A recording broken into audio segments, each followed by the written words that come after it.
찾아가는 말씀 기도 시간입니다. 오늘도 하나님의 은혜가 성도님들의 가정과 일터와 이웃 가운데 넘치시기를 주님의 이름으로 축복합니다. 오늘 우리에게 주시는 하나님의 말씀은 마가복음 9장 23절과 24절 말씀입니다. 예수께서 이르시되 할 수 있거든이 무슨 말이냐 믿는 자에게는 능히 하지 못할 일이 없느니라 하시니 곧 그 아이의 아버지가 소리를 질러 이르되 내가 믿나이다 나의 믿음 없는 것을 도와주소서 하더라. 아멘. 예수님께서 기도하시기 위해 산에 올라가 계신 동안 산 아래에서는 제자들이 서기관들과 논쟁을 벌이고 있었습니다. 귀신 들린 아들을 둔 아버지가 제자들에게 아들을 데리고 와서 그를 고쳐달라고 부탁했습니다. 그러나 제자들은 귀신을 쫓아내지 못했습니다. 많은 사람이 지켜보는 가운데 제자들이 아무런 기적도 일으키지 못하자 서기관들은 이때다 싶어 제자들을 흠잡고 궁지로 몰았습니다. 때마침 산 아래로 내려오신 예수님은 제자들이 서기관들과 논쟁을 하고 있는 모습을 보셨습니다. 다소 혼란스러운 이 상황 가운데 오신 예수님은 먼저 그들이 논쟁하고 있던 내용이 무엇인지를 물어보셨고, 그러자 그 논란의 중심이 된 귀신 들린 아들을 둔 아버지가 직접 나서서 예수님께 자초지종을 설명합니다. 지금 이 아버지는 아들의 문제를 해결받는 것이 다급하고 절박합니다. 오늘 본문에는 기록되어 있지 않지만 누가복음의 말씀을 보면 이 아들은 아버지의 하나밖에 없는 외동 아들이었습니다. 단 하나뿐인 아들이 귀신에 들려 고통을 당하고 있는 것을 보고만 있을 수 없어서 예수님께서 고쳐주실 것을 기대하는 마음으로 먼 길을 찾아온 것입니다. 아들의 병을 고쳐달라는 아버지의 간곡한 부탁에 제자들도 흔쾌히 승낙했습니다. 왜냐하면 이들은 일전에 귀신을 쫓아내본 경험이 있었기 때문입니다. 그러나 오늘 본문에서 이들은 귀신을 내쫓는 일에 실패했습니다. 귀신에 사로잡힌 소년을 자유하게 할 힘과 능력이 부족했을 뿐 아니라 전혀 아무런 도움도 되지 못하고 오히려 서기관들에게 조롱과 비난을 당하고 있었던 것이죠. 예수님은 귀신 들린 아들을 데리고 오라고 말씀하셨습니다. 아들이 또다시 예수님 앞에서 발작을 일으키며 이리저리 뒹굴고 있었습니다. 긴급한 상황 속에서 아버지는 예수님께 간절히 요청했습니다. 예수님, 만일 예수님께서 이런 일을 하실 수 있는 능력이 있으시거나 또는 역량이 되시는 분이라면 제 아들을 좀 제발 고쳐주십시오. 왜 이 아버지는 예수님의 치유하심에 대해서 가능성과 불가능성을 동시에 염두하고 있는 것일까요? 이미 예수님의 제자들에게 귀신을 쫓아내달라고 부탁했는데 실패했기 때문입니다. 그는 예수님을 전적으로 신뢰하지 못했지만 여전히 예수님께 자비를 구했습니다. 이와 같은 믿음 반, 의심 반으로 요청하는 아버지를 향해서 예수님은 그의 잘못된 자세를 지적하셨습니다. 예수님은 귀신 들린 아들을 둔 아버지에게 믿음을 가질 것을 요청하셨습니다.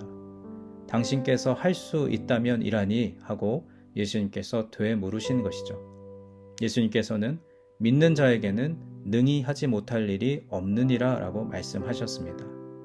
즉 이 아버지는 예수님의 능력을 제한했지만 예수님은 믿는 자에게는 제한이 없는 하나님의 능력이 임하게 된다는 것을 가르치셨습니다. 아무에게나 능력이 임하는 것이 아닙니다. 믿는 자에게 임하는 것입니다. 참된 믿음에는 만일이라는 개념이 있을 수 없습니다. 믿음은 바라는 것들의 실상이요 보지 못하는 것들의 증거입니다. 즉 믿는다는 것은 허상이나 꿈이 아니라 반드시 현실로 이루어진다는 확신입니다. 하나님께서 반드시 역사하시고 이루실 것이라는 확신이 바로 믿음인 것이죠. 주님은 이러한 확고한 믿음을 그 아버지에게 요청하셨습니다. 예수님의 지적에 아버지는 그제서야 자신이 믿음이 없음을 깨달았고 즉시 내가 믿나이다 나의 믿음 없음을 도와주소서라고 부르짖었습니다. 주님께서 사랑하시는 여러분, 우리도 이 아버지와 같이 믿음 없을 때가 얼마나 많습니까? 우리도 이와 같이 우리의 믿음 없음을 주님께 아뢰며 더 큰 믿음을 구해야 할 줄로 믿습니다. 믿음은 우리에게서 나오는 것이 아니라 그 믿음조차도 하나님께서 주시는 선물입니다. 오늘 우리는 기도할 때 우리의 믿음의 자세를 다시 한번 점검해야 합니다. 지난날 기도했더니 아무런 소용이 없더라. 기도는 그런 것인가 보다 하는 식의 불신과 의심을 가지고 기도해서는 안 됩니다. 하나님께서 반드시 역사하시리라. 하나님께서 반드시 내 기도를 들으시고 응답하시리라. 이런 확실한 믿음을 가지고 기도해야 합니다. 오늘 이 아침 하나님께 더 큰 믿음을 구하시기 바랍니다.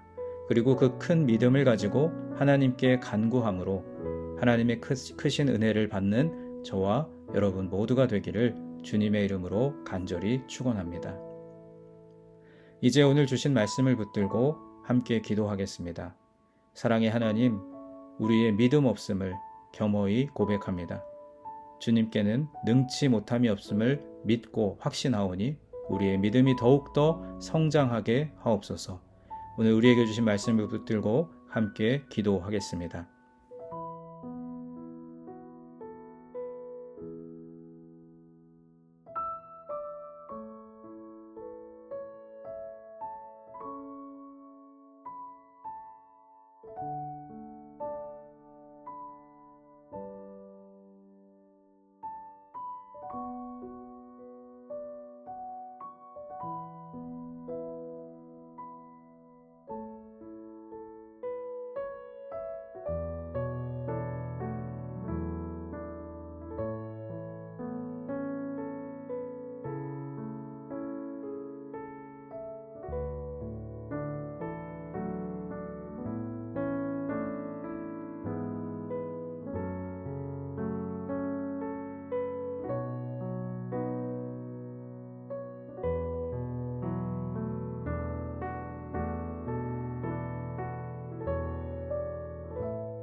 두 번째로 교회를 위해서 기도하겠습니다. 특별히 환우들과 장기 결석자들 그리고 교회의 이런저런 상황들로 인해 떨어져 나간 교우들을 위해서 기도하겠습니다.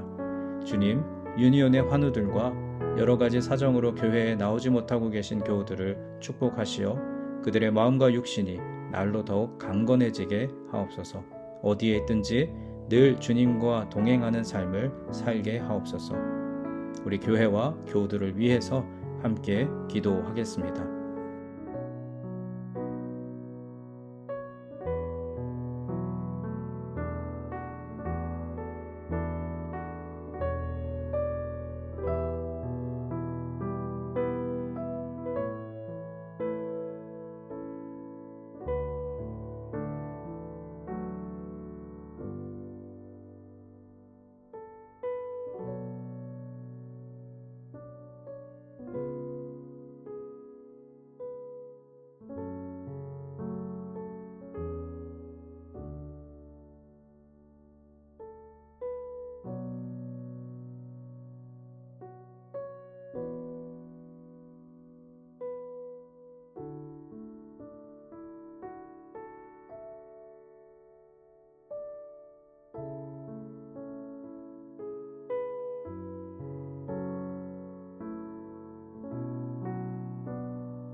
마지막 세 번째로 세상을 향하여 기도할 때 특별히 우리의 조국 대한민국과 우리가 발을 딛고 살아가는 이 땅 미국을 위해서 기도하겠습니다.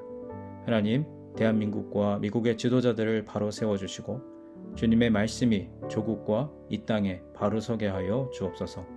경제, 정치, 외교, 문화, 또 사회적으로 어려운 난맥 상황들을 극복할 수 있는 지혜를 더하여 주옵소서. 또 여러분 각자가 가지고 계신 기도의 제목들 자유롭게 주님께 아뢰며 오늘도 삶의 자리로 나아가도록 하겠습니다. 기도하겠습니다.